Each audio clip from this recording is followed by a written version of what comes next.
Okay, hola. My name is Dallas Hadley. I'm the Spanish teacher here at Timberview.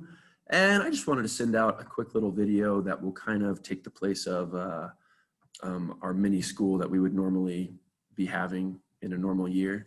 So I just want to tell you all a little bit about Spanish 1, a little bit about what we're doing in class and how you can stay in the loop. Hopefully just so you can understand more about Spanish 1 and what your students are doing, and just some info that's just important to their class. So first of all, I want to be brief in this video. I don't want to take up too much of y'all's time. So if you have any questions or if you want more details about anything I discuss or something that I don't cover, the two best ways to contact me are through email and by phone. Email is probably the best way. I always have my phone on me, so I'm always kind of checking my email throughout the day, even during evening hours. So if you ever have a question or concern, you can reach out to me through email, and I should get back to you pretty quickly. Also by phone, if you want to have a quick chat before and after school, I should be next to my phone.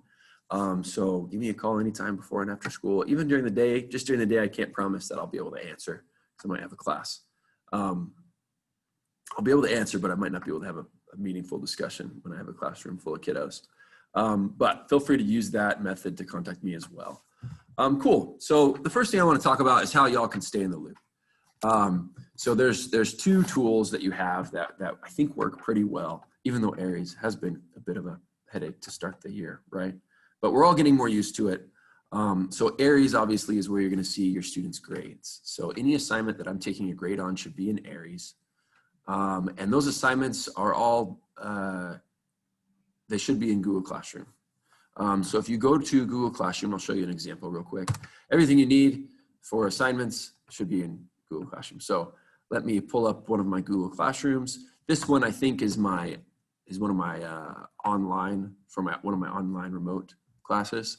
But your child should be able to point you in the right direction so you can find your Google Classroom for your specific class. And in the stream is where I like to post any important announcements. And then classwork is where you're going to find important assignments. And it's also where students can turn in most of their assignments, unless I give them a physical sheet of paper that they turn in class. You should be able to find the assignments here in Google Classroom. Also, just important materials. So for example, we just started Unit 1B. And 1B slides, this is the slideshow I use to teach them in class, so they can access that anytime through Google Classroom. Sometimes I'll post important songs or YouTube videos to help them memorize things. So this one right here is just a song to help them memorize the Spanish pronouns. So that's a really good resource.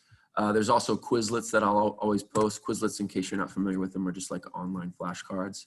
And then of course the vocab sheets right here as well. So they can access this stuff anytime, anywhere through Google Classroom, and so can you. Also important assignments for today. For example, today we took a quiz, and the link to that quiz, they just take it online, is right there. Also, if you look, so like we did a project last 9 weeks, and I instructed them to turn that in here in Google Classroom.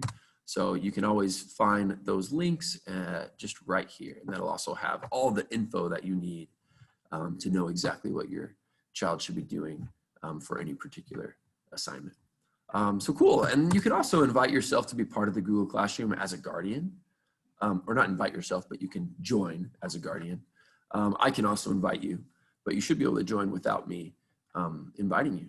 So that's Google Classroom, really good tool to know what your student is covering, or what your student is learning, what I'm covering. And I'm always going to be posting good resources for them to be able to study at home and stay caught up. So back to my little slideshow here. Cool. So here's some just curriculum and policies, some important info, and I'll go over this quick. I'm going to send this out to y'all, so you should be able to like click on this our year at a glance link and see exactly what we cover throughout the year, what grammar concepts, what vocabulary, and how long we spend on each unit.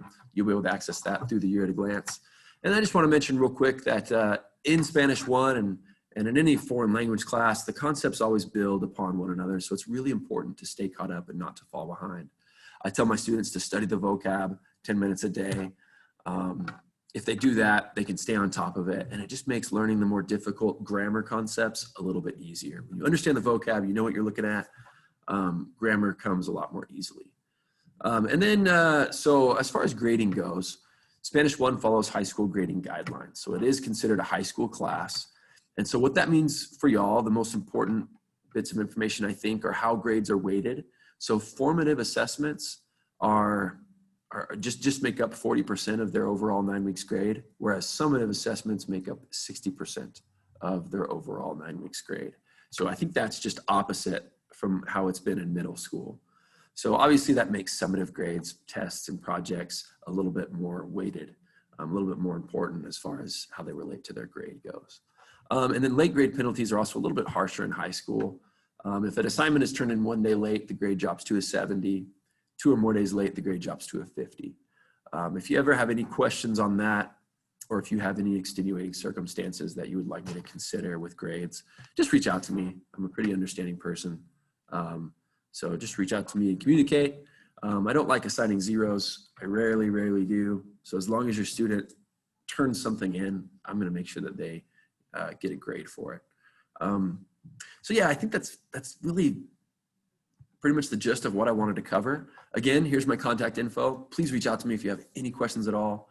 I'd be more than happy to discuss anything with you. So thanks for tuning in, and I hope you guys have a great day. Muchas gracias.